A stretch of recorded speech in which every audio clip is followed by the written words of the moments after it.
They brought their deadliest hunter to Earth. Then it met a house cat. Part 1. The arrival. The Velran Empire had conquered 17 star systems in the last 300 years. Their warships moved through space like dark clouds, blocking out the light of suns wherever they went. Planets fell before them. Civilizations crumbled. Species that had existed for millions of years simply stopped existing after the Velran arrived. But the Velran did not win their wars with soldiers or weapons alone. They won because of one creature. They called it the Nightfang. The Nightfang was not born. It was made. Velran scientists had spent 2 centuries building the perfect hunter. They took DNA from the deadliest predators across 100 worlds. They combined it, changed it, and improved it until they created something that should not exist. Something that broke the rules of nature itself. The creature stood 3 meters tall when it walked on its back legs. Its body was covered in armor that looked like glass. This armor was harder than most metals. Its 6 limbs ended in claws that could cut through starship walls. Its eyes could see heat, movement, and even the electrical signals of a beating heart. It could become nearly invisible by bending light around its body. It felt no pain. It felt no fear. It felt only the need to hunt. On the planet Keth Prime, the Nightfang had hunted an entire race of warriors into extinction. These warriors had been tall, strong, and had fought wars for 10,000 years. The Nightfang killed the last of them in 6 months. On Yora, the Nightfang had faced creatures that could read minds and attack with pure thought. It did not matter. The Nightfang's brain was designed to resist such attacks. The hive minds of Yora died screaming in ways that only telepaths could scream. Nothing in the known galaxy could face a Nightfang and survive. This was simply a fact, like gravity or the speed of light. Commander Vectis stood on the bridge of his flagship, the Endless Night, and looked at the blue planet on the screen before him. His scales were dark green, almost black, and his eyes were the color of old blood. He had commanded the Velran expansion fleet for 40 years. He had seen worlds burn.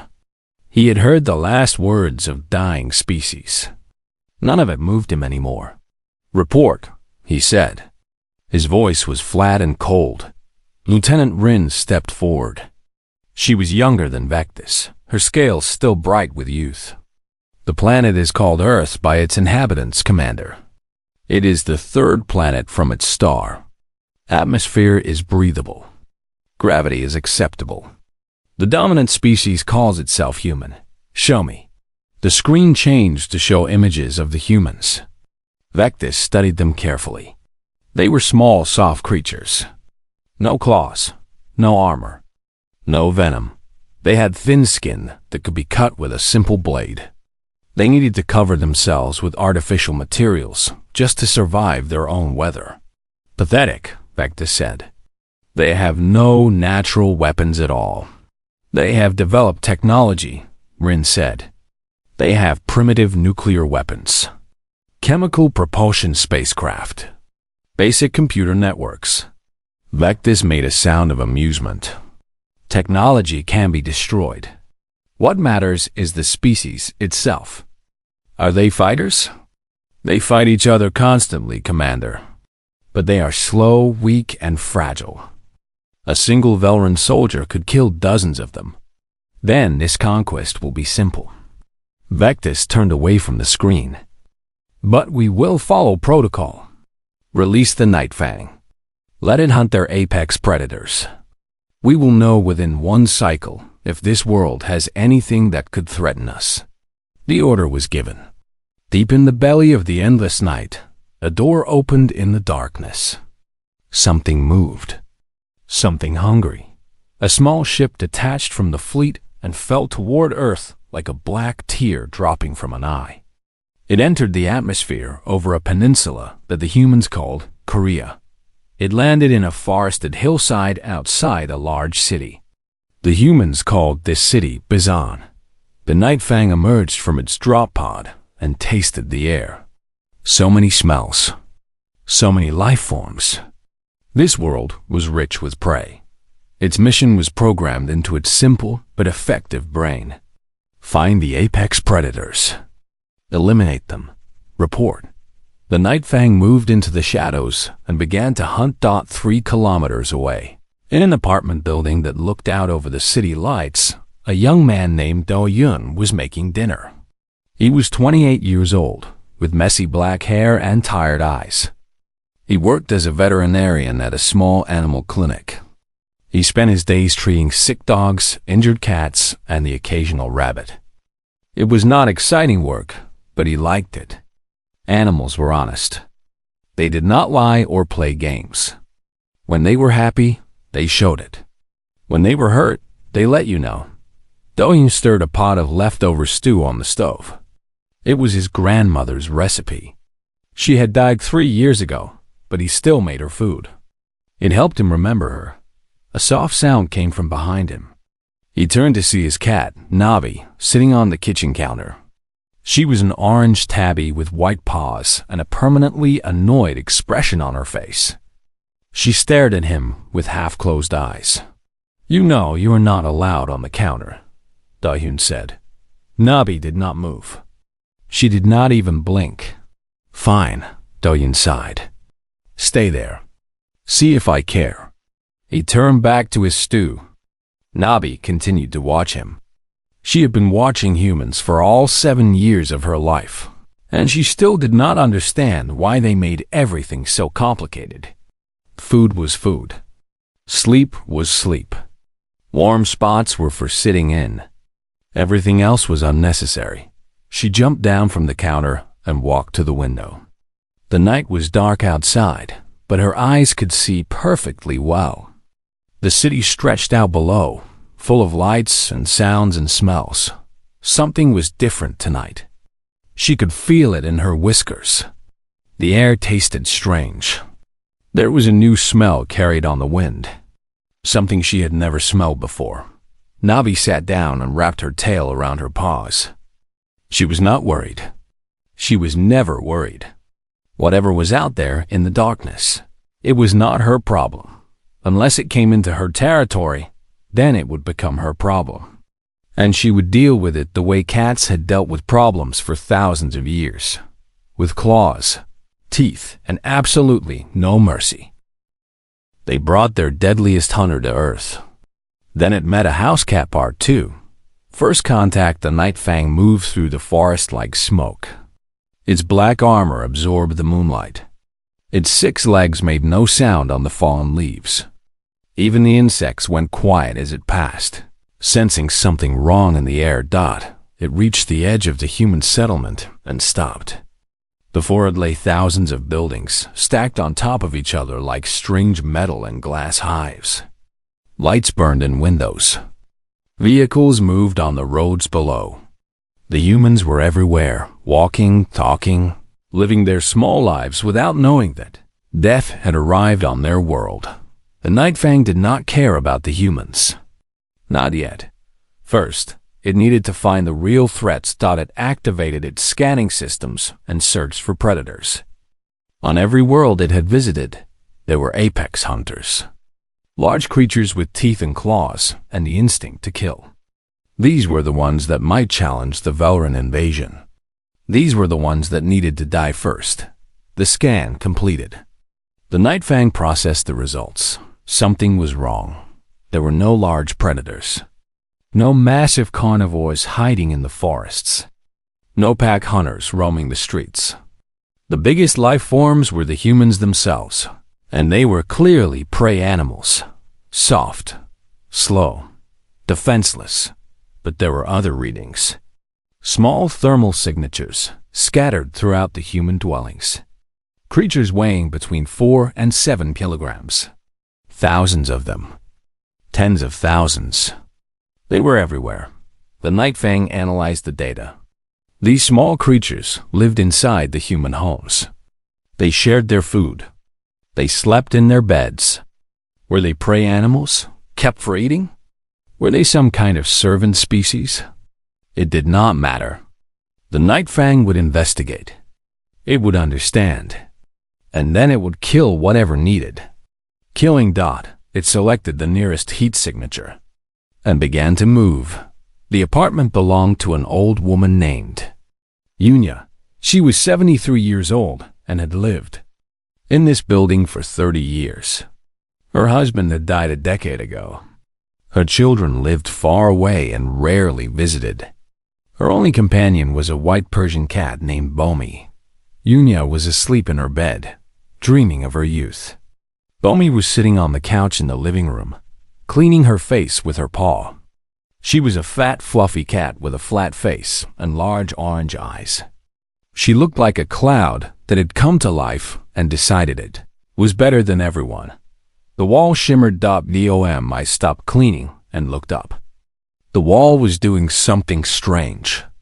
It was bending, like water when you put your finger in it. Then something stepped through. The Night Fang entered the room.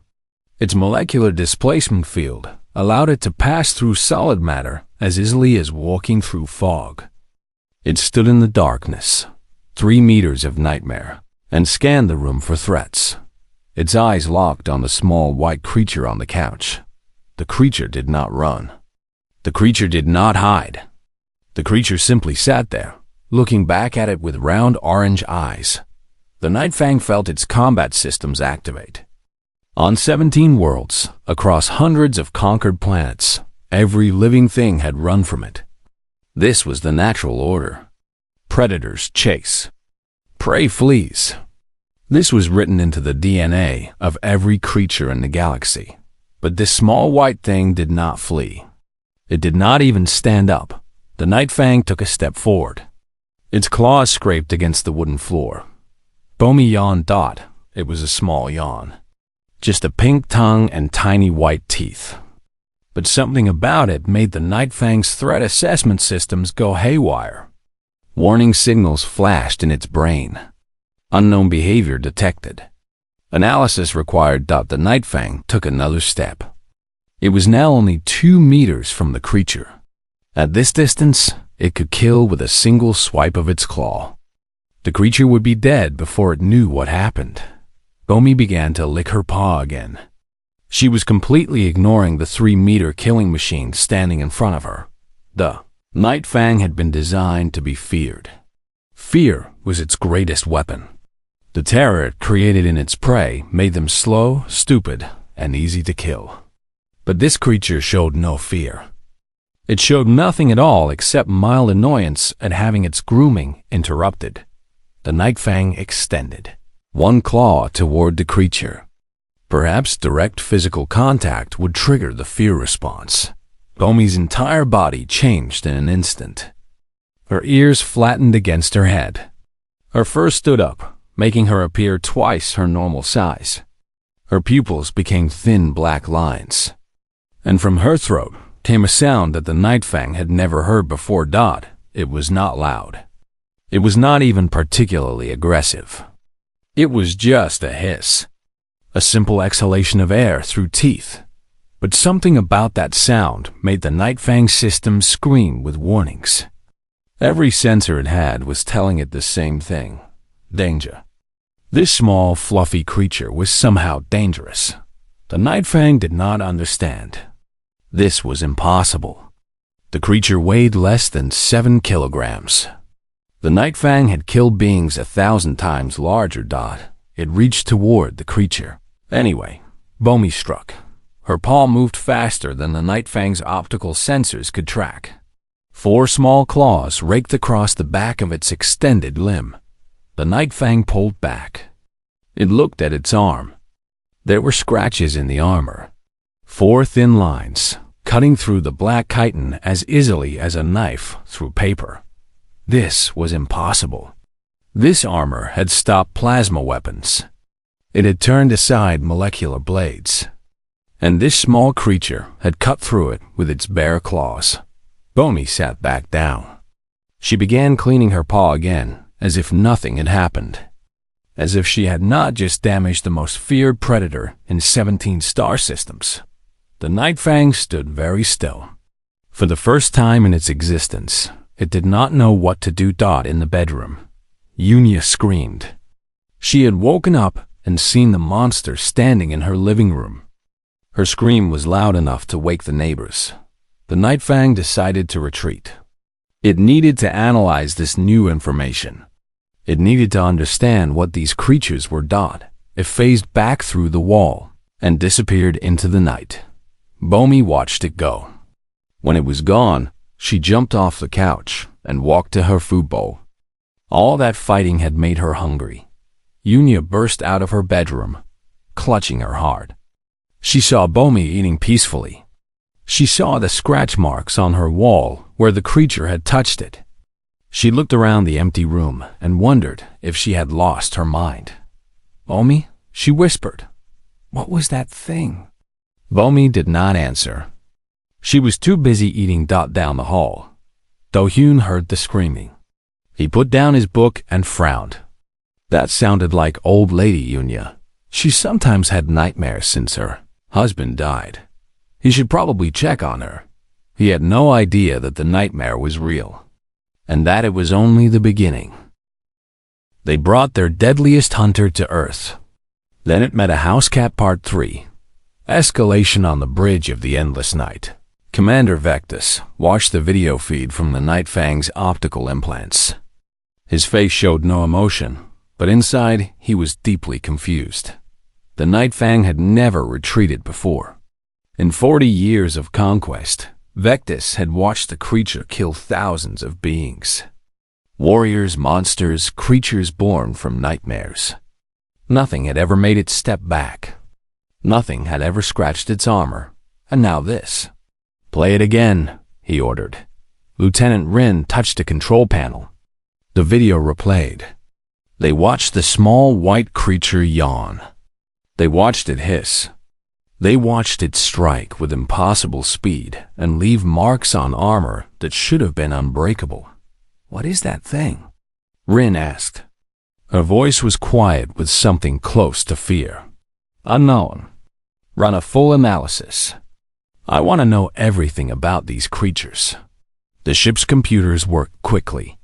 Information appeared on the screen. Images of the small predators. Data about their bodies. Records from the human communication networks. "They call them cats," Rin reported. "They are found on every continent of this planet. The humans keep them in their homes. They feed them. They clean their waste. They provide them with medical care and comfortable places to sleep." Vectis studied the information. "The humans serve these creatures?" "It appears so, Commander. The humans have created a global communication network, and a significant portion of it is dedicated to sharing images and videos of these cats. They dress them in clothing. They give them names. They speak to them as if they were family members. But the cats are the masters." Rin hesitated. "The relationship is unclear. The cats do not appear to work. They do not appear to contribute to human society in any practical way. They simply exist, and the humans take care of them." Vectis felt a cold sensation in his stomach. He had seen this pattern before. On the planet Terna, there had been a parasitic species that controlled the minds of its hosts. The hosts would feed the parasites, protect them, even die for them, all while believing they were acting of their own free will. "These cats," he said slowly, "they have mind control abilities?" "No, sir. Our scans show no telepathic or psionic activity. The humans serve them voluntarily." This was somehow worse. At least mind control had an explanation. This was something Vectis could not understand at all. "What about the claws?" he asked. "How did it damage the Night Fang's armor?" Rin pulled up more data. Her face went pale. "Commander, the cats have retractable claws. When extended, these claws have a unique protein structure. They function at an almost molecular level. They can cut through almost any material with enough force." "The same as the Night Fang's own claws?" "Similar, sir. The cats developed this naturally over millions of years of evolution. They are perfect small-scale predators. Vectis looked at the image on the screen. The white cat stared back at him with orange eyes that seemed to see right through him. How many of these creatures exist on this planet? Current estimates suggest approximately 600 million domestic cats. There are also hundreds of millions of wild and stray cats that live outside human homes. 600 million. The number hit Vectis like a physical blow. The Velran Empire had exactly 12 night fangs. They were incredibly expensive to create and took decades to grow. And this primitive planet had 600 million creatures that could apparently damage them. Send the Night Fang new orders, Vectis said. I want more information about these cats. How they hunt. How they fight. What their weaknesses are. Yes, Commander. On Earth, Do-Hyun was knocking on Yoonja's door. The old woman opened it with shaking hands. Her face was white with shock. Her eyes were wide and wild. Are you okay? Do-Hyun asked. I heard screaming. There was something in my apartment, Yunya said. A monster. It came through the wall. It was huge and black, and it had claws like knives. Do-Hyun looked past her into the apartment. Everything seemed normal. Bomi was sitting on the couch, looking pleased with herself. I do not see anything, he said gently. It left. But it was there. Look at the wall. Do-Hyun stepped inside and looked at the wall. There were strange marks on it. They looked like scratches, but they were too regular, too precise. Almost like something had been testing the surface. Maybe it was a very big rat? He suggested. Rats do not walk through walls. Do-Hyun did not know what to say. Yunya was getting old. Maybe she was starting to see things that were not there. It happened sometimes. His grandmother had seen her dead husband in the garden during her final years. Would you like me to take Bomi for the night? He offered. You should rest. Things will seem better in the morning. Yunya looked at her cat. Bomi looked back at her with an expression that seemed to say, I saved your life, and this is the thanks I get? Yes, Yunya said finally. Yes, please take her. I need to be alone. I need to think. Do-Hyun picked up Bomi, who protested by going completely limp in his arms like a furry sack of rice. He carried her back to his apartment and put her down on the floor. Nabi was waiting. The orange tabby had been sitting by the door, and now she stared at the white Persian with pure hatred. Bomi stared back. The two cats circled each other slowly. Their tails flicked. Their ears moved. They were having a conversation that no human could understand. A negotiation of territory and dominance that went back millions of years. Do-Hyun watched them nervously.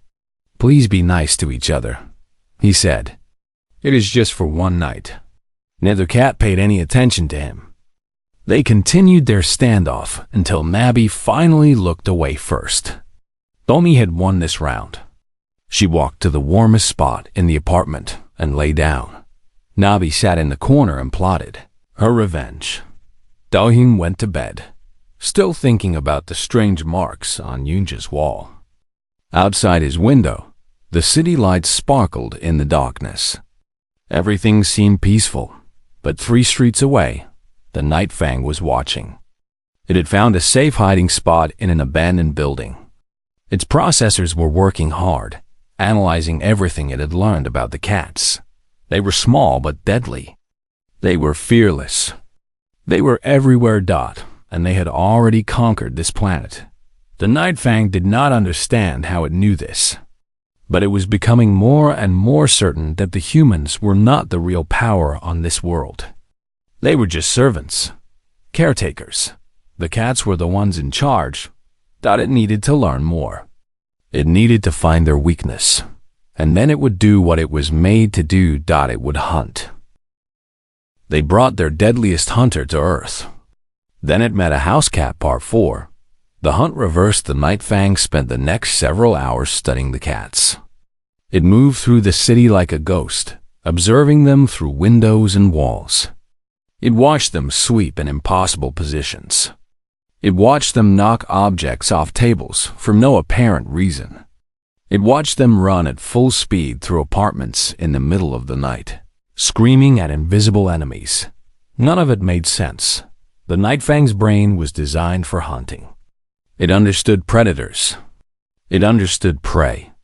It understood the simple mathematics of survival. But these cats broke every rule it knew. They slept for 16 hours a day. No predator could afford to sleep that much. Sleep was vulnerability. Sleep was death. They played with their prey before killing it. This was a waste of energy and time. Efficient hunters killed quickly. They demanded attention from the humans, but then attacked when that attention was given. This served no survival purpose at all. And yet, despite all these weaknesses, they had somehow become the dominant predators on this world. They had enslaved an entire species of intelligent beings. They had spread to every corner of the planet.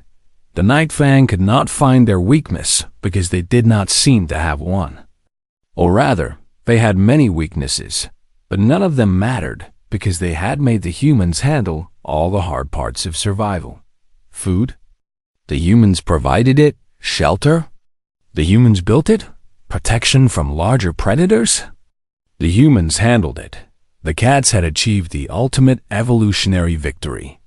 They had removed themselves from the survival struggle entirely while still maintaining their status as apex predators.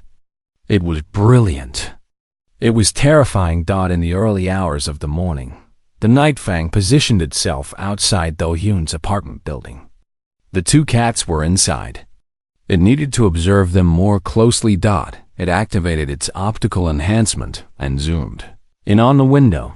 The orange cat was there, sitting in the window, staring directly at it. The Night Fang felt its systems glitch. How had the creature detected it? The Night Fang was in full camouflage mode, invisible to every known sensor. Its body temperature matched the environment exactly. It made no sound. It produced no smell, but the orange cat was looking right at it. Not near it. Not in its general direction. Right at it. Into its eyes. For 3 hours, neither moved. The cat did not blink. The cat did not look away. The cat just sat there, watching, with an expression that the Night Fang's psychological analysis systems could not interpret.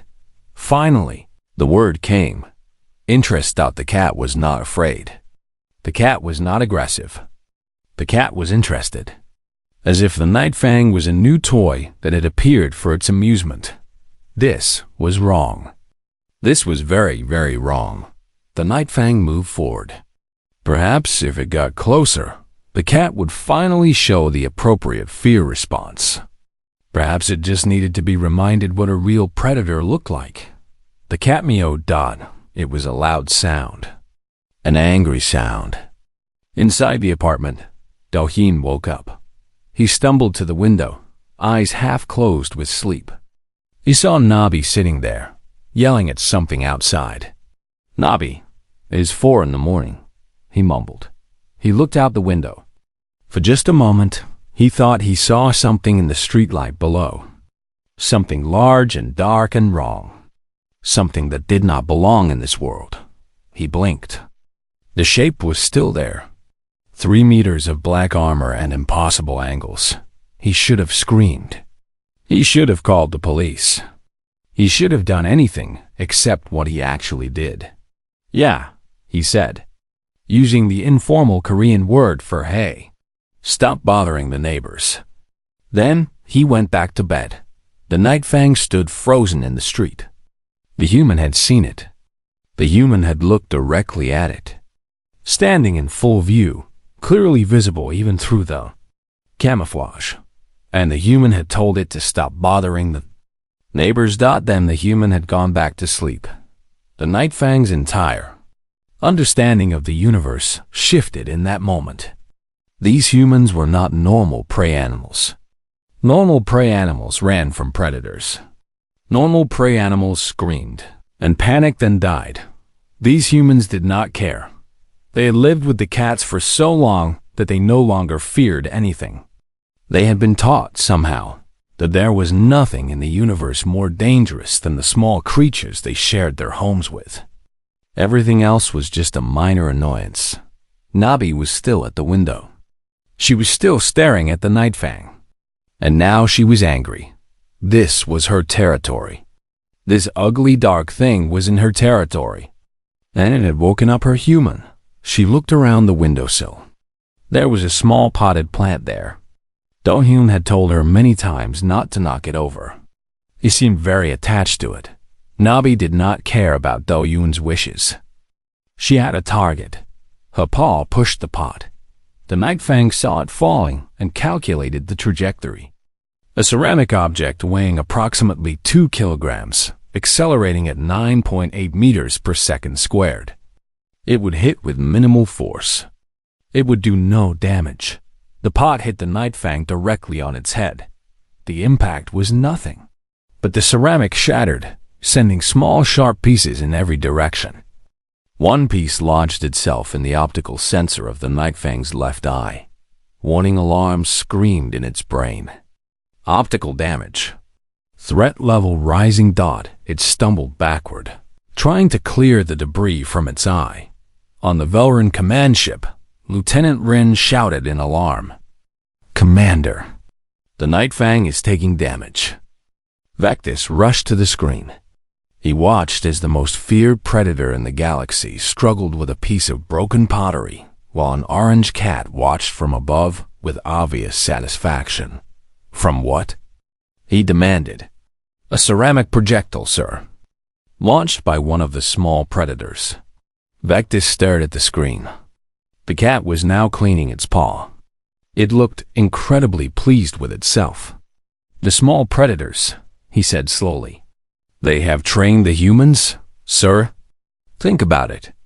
The humans provide food, shelter, medical care. They clean waste. They offer worship and affection. And in exchange, the cats allow them to live. But it goes deeper than that. The cats have trained the humans to not fear anything. They have removed the survival instinct entirely." Rin's throat sacs inflated with distress. "The humans are not the apex species. No, they are servants. Willing servants who believe they are the masters. It is the most perfect conquest I have ever seen." On Earth, the Night Fang had finally cleared its eye. It looked up at the window. The orange cat was gone. The window was empty, but the Night Fang knew it would be back. The hunt was not over, except now the Night Fang was no longer sure who was hunting him. They brought their deadliest hunter to Earth. Then it met a house cat. Part 5, The Retreat by Sunrise. The Night Fang had encountered 14 house cats across the city of Busan. Each encounter had ended badly. A black cat in an alley had dropped on its head from a fire escape, scratching both optical sensors before disappearing into the shadows. A fat gray cat had simply refused to move from a doorway, forcing the Night Fang to find another route because it could not figure out how to make the creature afraid. A pair of young cats had chased it for 3 blocks, apparently thinking it was the largest, ugliest mouse they had ever seen. And then there were the street cats. The Night Fang had made the mistake of walking through their territory. They had come from everywhere. From under cars. From behind garbage bins. From holes in walls. They had surrounded it, dozens of them, all hissing and screaming in a chorus of pure rage. The Night Fang had killed creatures 10 times its size. It had faced armies without flinching. But there was something about being surrounded by 30 angry street cats that broke something inside its programming. It had run down. Hiding in an abandoned warehouse as the sun rose over Bizen, the Night Fang examined its body. There were 47 scratches in its armor. Some were shallow. Some were deep enough to affect the systems underneath. Its left eye was still damaged from the flower pot. 3 of its 6 legs had minor claw wounds that were affecting its movement speed. It had been on this planet for less than 12 hours. and it was already damaged beyond what any previous hunt had done to it. The Night Fang sent a request to the Velrin command ship. Extraction needed. On the bridge of the Endless Night, Commander Vectis received the request. He read it 3 times, making sure he understood correctly. The Night Fang was asking to leave. The creature that had never retreated, never shown weakness, never failed in any hunt, was asking to be rescued from a planet of soft bipeds and small fluffy predators. "Show me the damage report," Vectis ordered. The images appeared on screen. He saw the scratches. He saw the optical damage. He saw the claw marks that had cut through armor designed to stop military weapons. Lieutenant Rin stood beside him, studying the same images. "Commander," she said quietly, "what are these creatures?" "They are called cats," Vectis said. The word felt strange in his mouth. Such a simple, soft word for something so deadly. "Should we send support? Another Night Fang, perhaps? We have 2 more in stasis." Vectis thought about it. 2 more Night Fangs against 600 million cats. The mathematics was not favorable. And that was assuming the street cats did not call for backup. Based on the video footage, they seemed to have excellent communication and coordination. "No," he said finally. "We will not waste more resources on this planet." "Then what do we do?" Vectis stared at the image of Earth on the main screen. Such a beautiful planet. Blue oceans, green lands, white clouds. Under other circumstances, it would have made an excellent addition to the Velrin Empire. But some worlds were not worth the cost of taking them. "Mark this system as unconquerable," he ordered. "Class 7 threat level. No contact recommended." Rin's eyes went wide. "Class 7? Commander, that is our highest danger rating. We use that for planets with active defense systems capable of destroying fleets. And now we use it for a planet full of small fluffy predators." Vectis did not see the contradiction. "Look at the evidence. These cats have already conquered this world. They have done it so completely that the native intelligent species does not even realize it has been enslaved. Any invasion force we send would face not only human resistance, but billions of these creatures defending their territory. The humans might help us against the cats," Rin suggested. Vectis laughed. It was a bitter, hollow sound. "The humans love the cats. They worship them. They have built a global communication network primarily for sharing images of them. They would die to protect them. And the cats would let them, because that is what servants are for." He gave the order. The extraction pod was sent. The Night Fang was retrieved. And the Velrin fleet began to pull away from Earth. Imbizon. Life returned to normal. Duhayan woke up with a headache from the strange dreams he had been having. Nabi was sleeping on his chest, her paws tucked under her body and her tail wrapped around his arm. She purred when he petted her, and for a moment, everything was peaceful. Then Bomi knocked something off a shelf in the other room, and Nabi jumped up to investigate. And the apartment was filled with the sounds of 2 cats arguing about territory. Do-hyun sighed and got out of bed. He needed coffee. He returned Bomi to Yunya later that morning. The old woman seemed calmer now. She had convinced herself that the monster had been a dream, a hallucination caused by eating too much spicy food before bed. The scratch marks on her wall were from a rat. A very large, very determined rat. Do-hyun did not argue with her. Everyone needed their own explanations for the things they could not understand. That afternoon, he went to work at the animal clinic. He treated a dog with an ear infection. He gave vaccines to a litter of kittens. He removed a small toy from the stomach of a very embarrassed golden retriever. Life continued. Normal, ordinary, wonderfully boring life. In the sky above, the Velrin fleet became small points of light, then faded entirely. They would not return. They would tell other species about this planet, about its deadly guardians, about the futility of trying to conquer it. Earth was safe. Not because of its weapons, not because of its armies, not because of any technology or strategy. Earth was safe because of its cats. Somewhere in the galaxy, the Velran Empire updated its records. Earth was added to the Forbidden List. The entry was simple: planet conquered by local predator species. Native intelligent life has been domesticated. Risk assessment, maximum. Recommend no contact. They were not entirely wrong. On that same evening, Do-yoon sat on his couch with Nabi in his lap. He was watching television and not really paying attention. Nabi was pretending to sleep while actually planning where to knock over at the next plant.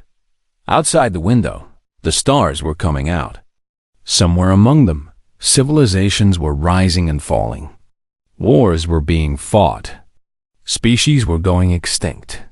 Do-yoon did not know about any of this. He only knew that his cat was warm, the television was comfortable noise, and tomorrow was another day at the clinic. Nabi opened one eye and looked at him. In that eye was something old and knowing. Something that had survived ice ages and famines and the rise and fall of human civilizations. Something that had conquered a planet without anyone noticing. She closed her eye and went back to pretending to sleep. She had earned her rest. After all, saving the world was tiring work.